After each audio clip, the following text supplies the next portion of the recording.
거룩하신 하나님 아버지, 주님께서 우리에게 주신 그 크신 은혜와 그 복을 우리는 다 헤아려 셀 수가 없습니다. 그 은혜와 복은 하늘을 두루마리 삼고 바다를 먹물로 삼아도 다 기록할 수 없습니다. 날마다 이런 은혜 가운데 거하게 하신 주님께 감사와 찬양을 올려드립니다. 때때로 힘들고 어려울 때 주님이 나를 얼마나 사랑하시는지, 얼마나 큰 은혜를 주셨는지를 다시 한번 기억하며 새롭게 주의 주신 은혜를 깨닫는 저희가 되도록 인도해 주옵소서. 오늘도 귀한 찬양을 통해 영광 돌리옵는 새로운 찬양대원들을 기억해 주시고 늘 때마다 일마다 주님께서 모든 삶에 간섭해 주셔서 형통한 삶을 살아가도록 이끌어 주시옵소서. 찬양이 간직이 되게 하시고 삶의 열매가 되도록 인도해 주옵소서. 오늘도 심히 부족한 중에 주의 말씀을 들고 섰사오니 주여 긍휼히 여기서 사용하여 주시고 우리 모두에게 듣는 귀를 허락하여 주옵소서. 성령께서 사용하여 주시고 나올 때 모든 것을 우리 주님께 맡기옵고 예수님 이름으로 기도하옵나이다. 아멘. 오늘 이제 시편 1편을 우리가 한번 살펴보려고 합니다. 시편을 보면 모두 몇 편이죠? 150편입니다. 근데 그 안에 내용 가운데 참 기쁘고 즐거워서 찬양할 그 모습도 있고 힘들고 어려워서 참 눈물 속에 부르짖어 호소하는 모습도 있고, 제 개인적으로는 1년 정도 몸이 아파서 학교를 휴학했을 때 성경 읽는 가운데 가장 많이 위로가 됐던 말씀이 시편의 말씀이었던 것 같습니다.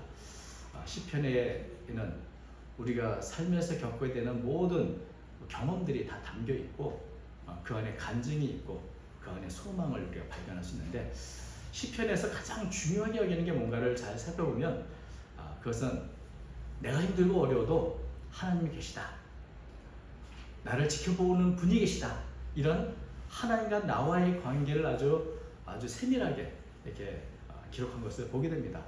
힘들고 어려웠고 또 기쁘고 즐거울 때 언제나 하나님은 우리 곁에 계시다, 이것을 깨닫게 해주시는 것이 이 시편의 모습이 아닌가 하는 생각을 하게 됩니다. 그리고 이 150편이나 되는 시편의 첫 번째 시작, 문을 여는 시편 1편은 시편 전체의 요약이기도 하고 머릿말이기도 합니다. 그래서 이번에 우리 여름 수련 때 시편 1편을 우리가 암송하려고 하는데, 먼저 암송하기 전에 좀 내용을 살펴보는 것이 좋지 않겠는가. 그래서 이전에는 저도 보니까 이게 세 번째 시편 1편의 설교더라고요. 근데 주로 한 부분을 좀 강조해서 어떤 우리에게 결단을 촉구하는 그런 설교를 했던 아니면 오늘은 좀 천천히 1절부터 내용을 좀 살펴보려고 합니다. 자, 이 시편 1편은 첫 마디가 복으로 시작합니다. 복 있는 사람은 악인들의 꾀를 따르지 아니하며 죄인들의 길을 서지 아니하며 오만한 자들의 자리에 앉지 아니하고, 첫 마디가 복으로 시작하는데 이 복이라는 표현은 사실은 행복으로도 바꿀 수 있는, 번역할 수 있는 그런 단어입니다. 그리고 감탄스러워서 사실은 이것을 조금 더 원문에 가깝게 번역한 공동번역이나 새번역 또 가톨릭 번역을 보면 이렇게 시작합니다. 얼마나 행복한 사람인지, 혹은 행복하여라, 참 복되구나, 이런 표현으로 이제 시작을 하는 것이죠. 참 복되구나, 행복하구나, 이런 이제 말씀하는데, 그래서 이 시편 2편 전체가 누가 복된 사람인지, 복된 사람은 어떻게 이런 행복을 누릴 수 있는지 이것을 가르쳐주는 그런 본문인 것이죠. 우리가 복된 인생, 행복한 인생을 살기 위해서는 해야 할 일도 있고 하지 말아야 할 일도 있습니다. 먼저는 하지 말아야 할 것에 대해서 말하고 있죠. 이 해서는 안 되는 것, 정말 복되고 행복한 삶을 살기 위해서는 해서는 안 되는 것이 있는데, 여기 세 가지 동사로 나옵니다. 그래서 따른다, 선다, 앉는다. 이 따른다는 말은 걷는다는 말인데 결국 걷고 서고 앉는, 여러분 걷고 서고 앉는, 이것은 우리 일상에 반복되는 그 모든 활동을 말합니다. 삶의 활동. 여러분은 지금 앉아 계시죠? 아까는 서 있었죠? 여기는 걸어오셨죠?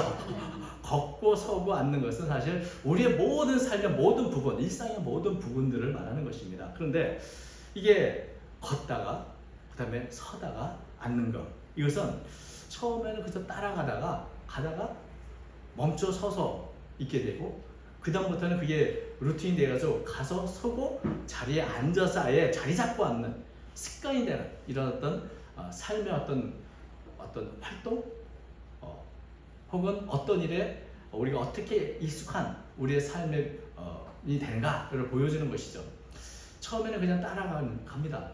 근데 점점 익숙해지면 나중에는 아예 그렇게 하는 게 루틴이 돼서 그렇게 꼭 하게 되죠. 습관이 됩니다. 누가 말한 것처럼 습관은 나중에 뭐가 되죠? 우리 자신의 전체 인생이 됩니다. 그렇게 살다 보니 그런 사람이 되는 것이죠. 그래서 우리가 늘 걷고 서고 앉는 그런 삶을 사는데 도대체 조의할 것은 뭡니까? 아무 데서나 걷고 아무 데나 서고 앉아서는 안 된다는 것이죠. 우리 모든 활동에 있어서 언제나 걸어서는 안 되는 것 하지 말고, 멈춰서는 안 되는 것 멈춰서지 말고, 앉아서 죽치고 앉아서 있는 그래서 안 되는 것이 있으면 가지 말라는 것이죠. 그래서 성경은 그래서 1절 보니까 악인들의 꾀를 따라가서는 안 된다. 악인들의 꾀. 악인들이란 어떤 사람들입니까? 하나님 없이 살아가는 사람들, 하나님을 거부하는 사람들을 말합니다. 하나님을 거부하고 내 생각대로 내 지혜대로 살아가는 사람들. 하나님이 어디 있어? 혹은 우리 식구로 표현하면 하늘 무서운지 모르고 그냥 자기 멋대로 자기 생각대로 살아가는 사람들, 그런 사람들을 악인이라고 하는데, 그들의 꾀라는 말은 어떤 계획도 있고 충고나 조언을 말합니다. 그러니까 하나님을 두려워하지 않는 사람들이 세우는 그 계획 따라가서는 안 된다는 것이죠.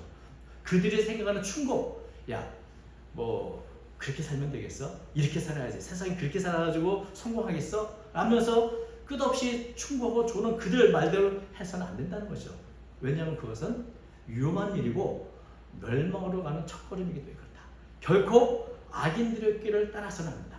말하고 있고요. 두 번째는 죄인들의 길에 서 있으면 안 된다. 죄인은 하나님이 없다는 악인보다 조금 더 구체적으로 행동으로 나타나는 사람입니다. 그것이 하나님 없는 삶, 하나님을 거부하는 삶의 방식이 되는 사람들. 그래서 하나님의 말씀에 어긋나는 것을 두려워하지 않고 살아가는 그런 사람들. 그것이 바로 죄인들의 길이죠. 그런 삶의 방식에서 머물러 있으면 우리가 똑같은 사람이 되는 겁니다. 그래서 죄인들의 길에 서 있으면 안 된다. 세 번째는 더 나아갑니다. 오만한 자들의 자리에 앉으면 안 된다. 오만한 자는 본래 의미가 조롱하는 자, 비웃는 자, 떠버리는 자, 이런 의미를 담고 있는 단어인데, 교만한 마음으로 하나님을 조롱하고 비웃고 자기 자신을 높이면서 자랑하고 떠버리는 이런 사람들. 제가 그 전철을 타고 가다 보니까 광고 중에 잊혀지지 않는 광고 문구가 있습니다. 세상의 중심은 나다.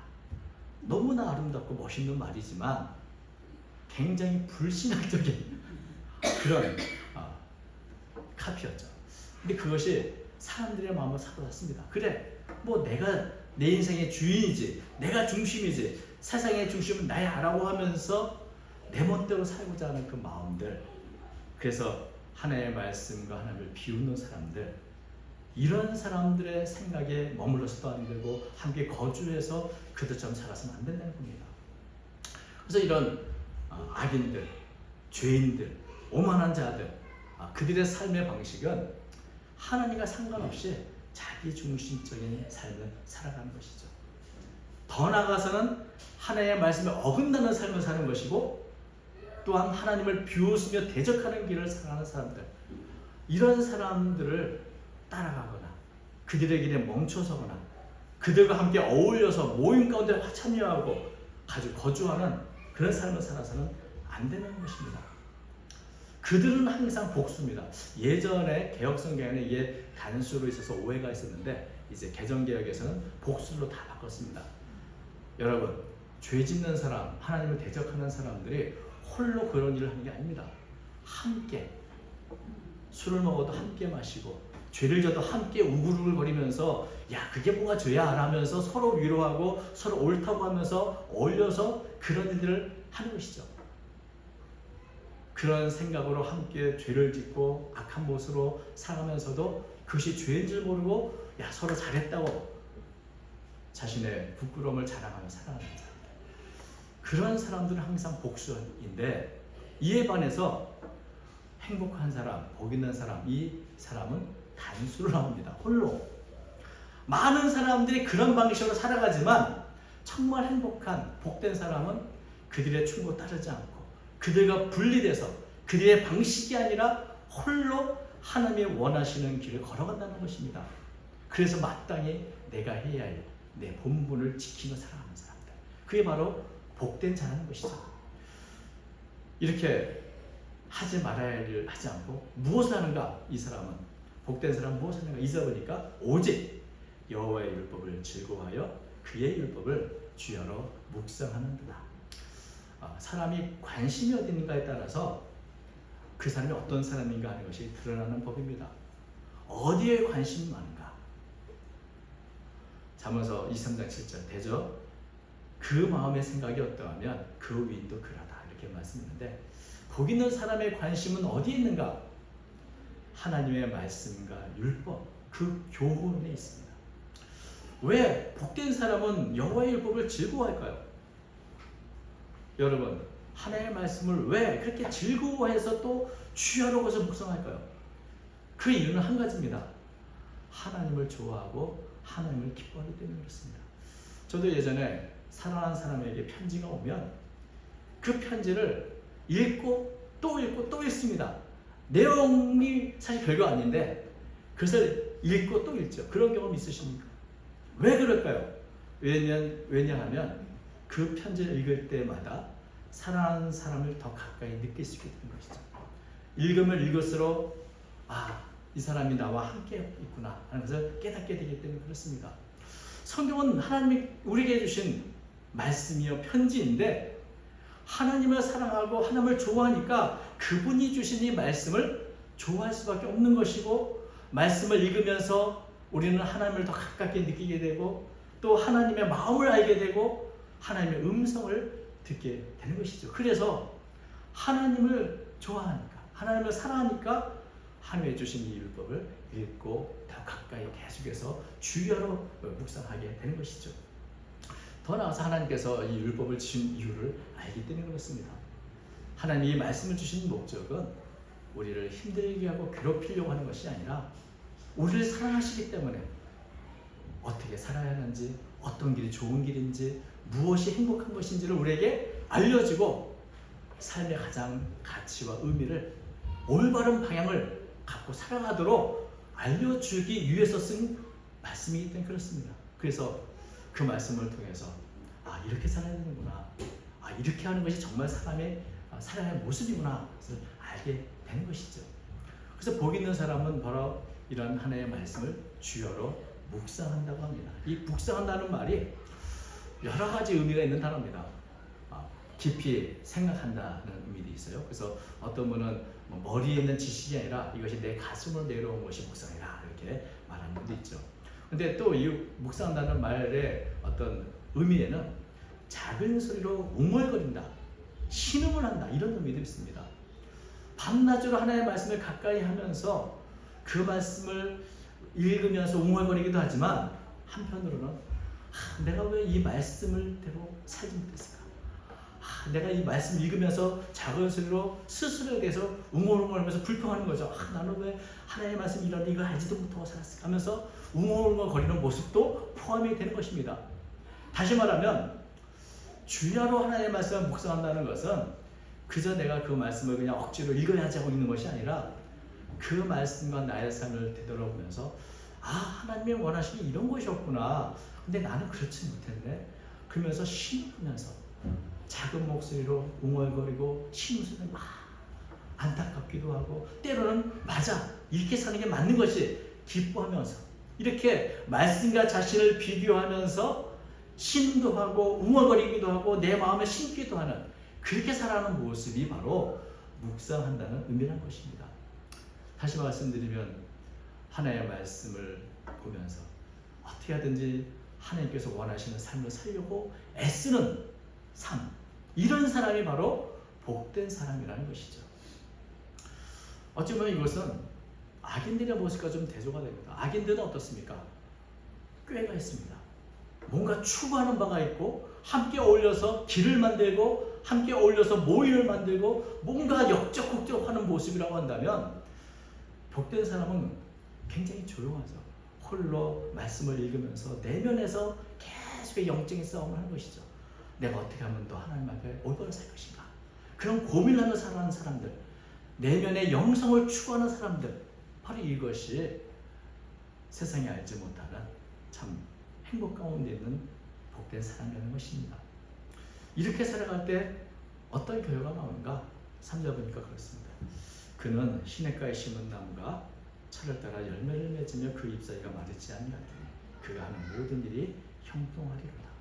시냇가에 심은 나무, 이보다 더 좋을 수는 없습니다.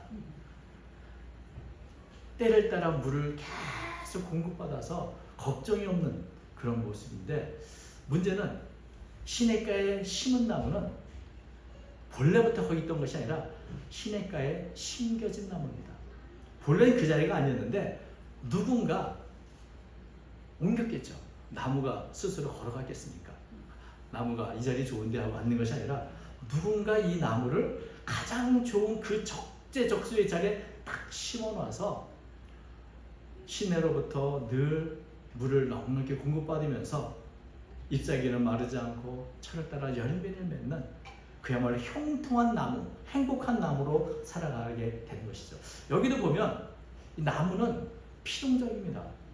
어떻게 보면 뭔가 활동하고 적극적인 것이 아니라 그 자리에 계속 있죠. 그런데도 불구하고 쉼 없이 열매를 맺고 푸르게 퍼져나가는 그 나무 잎사를 보면서 야, 참 아름답다, 참 복된 나무고 행복한 나무구나, 누구나 다 알게 되는 것이죠.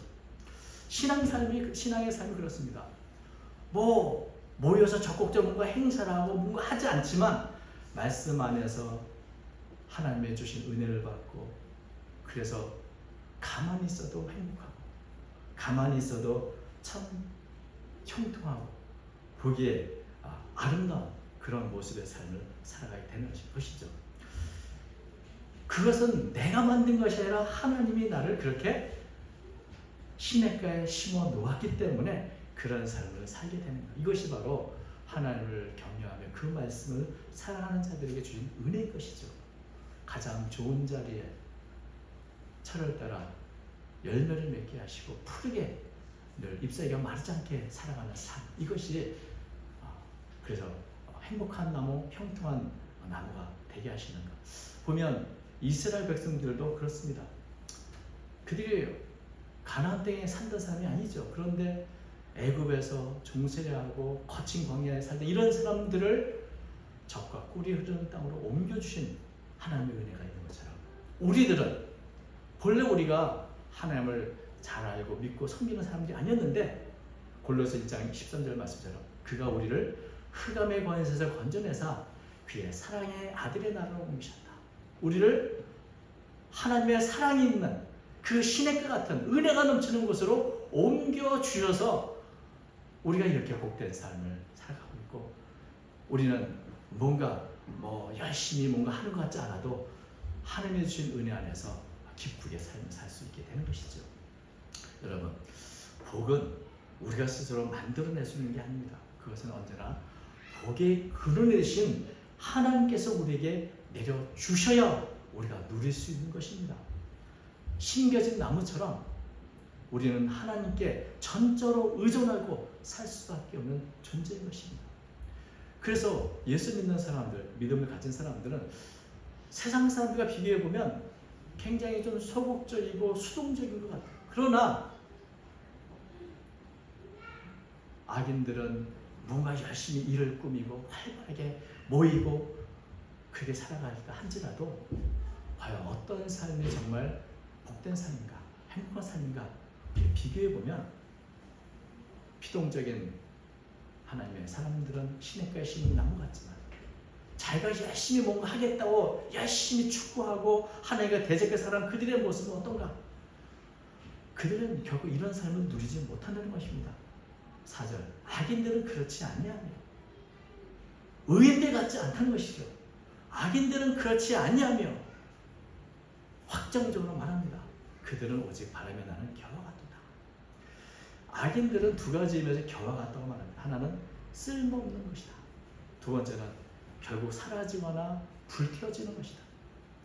악인들의 삶, 하나님 없이 살아가는 그들의 삶은 겉으로 보기에는 화려한 것 같고 뭔가 이룬 것 같을지 모르지만 결국 하나님의 복을 받지 못하고 하나님의 은혜 가운데 거하지 못하고 그래서 알맹이가 빠진 껍데기 겨와 같은 삶이어서 바람에 불면 부는 대로 휘슬러 사라지게 되고 때가 되면 불태워 없어지거나 다 사라지는 허무한 인생을 살게 된다는 것입니다.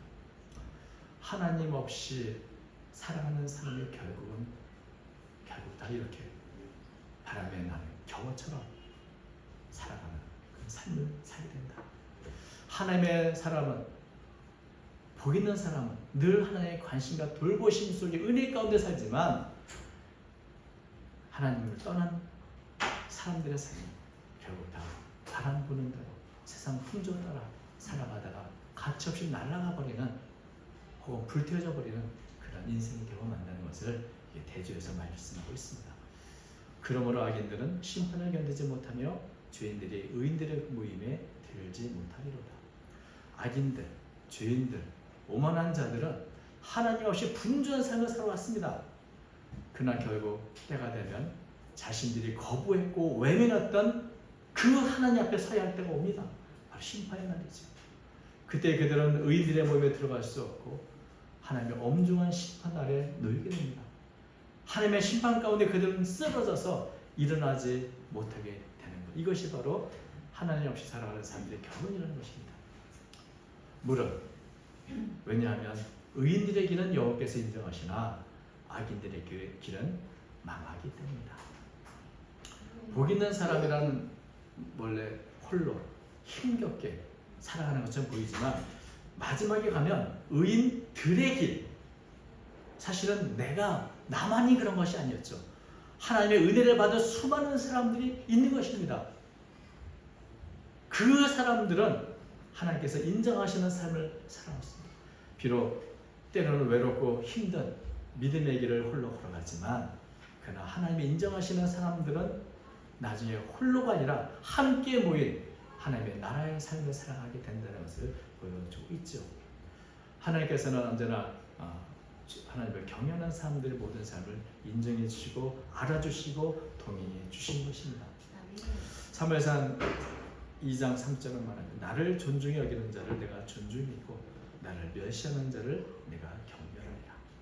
하나님을 멸시하는 사람, 하나님 없이 자기 중심 사는 사람들의 결국은 멸망이지만 사람들에게는 옳게 보이고 좋게 보이지만 그 결론은 망하는 것이다. 이렇게 시편 1편은 결론을 짓습니다. 시편 1편에서 가장 중요한 게 뭡니까? 하나님과의 관계이고 그 관계는 결국 하나님의 말씀을 통해서 드러난다는 것이죠. 하나님을 경외하는 사람과 하나님을 무시하는 사람들, 그들의 삶의 방식 그 중심에 뭐가 있는가? 하나님의 말씀이 있는 것이죠. 행복한 사람은 늘 하나님의 말씀을 기억하고 지키려고 애를 쓰면서 그것에 마음, 삶의 즐거움을 두는 사람이라고 한다면 그런 사람을 하나님은 지켜보고 계시고 알아주시고 인정해 주십니다. 그러나 하나님을 외면하고 자기 중심으로 자기 뜻대로 살아가는 그런 악인들의 길은 하나님은 그를 내버려 두신다는 것이죠. 그래서 우리는 이 말씀을 통해서 나는 날마다 어디를 그렇게 걷고 어디에 서 있고 어디에 앉아 있는가 그것을 좀 점검할 필요가 있습니다. 왜냐하면 우리의 삶이 한 번의 전쟁에서 승리했다고 끝나는 것이 아니고 날마다 우리는 또 걷고 서고 앉는 삶을 살아갑니다. 일상에서 늘 끊임없는 이런 작은 전쟁을 우리는 치르고 있는 것이죠. 내가 어디를 걷고 있는지, 내가 어디에 지금 서 있는지, 그리고 나는 어디에 앉아 있는지, 이것을 늘 생각해야 한다는 것입니다. 복된 내가 길을 걷고 있다. 말씀을 살아가는 길을 간다고 생각하다가도 때로는 악인들의 충고와 그 조언을 들으면서 맞아, 그렇게 사는 게 더 낫지 않을까 하는 그런 생각할 때가 있습니다. 저도 그렇습니다. 세상 사람들의 길을 가면 저렇게 사는 것도 괜찮겠는데 나도 좀 그렇게 살았으면 좋겠는데 라고 생각하면서 나도 모르는 사이에 점점점 죄인의 길로 들어서고 오만한 자리에 앉으려고 하는 모습을 갖게 되는 것이죠.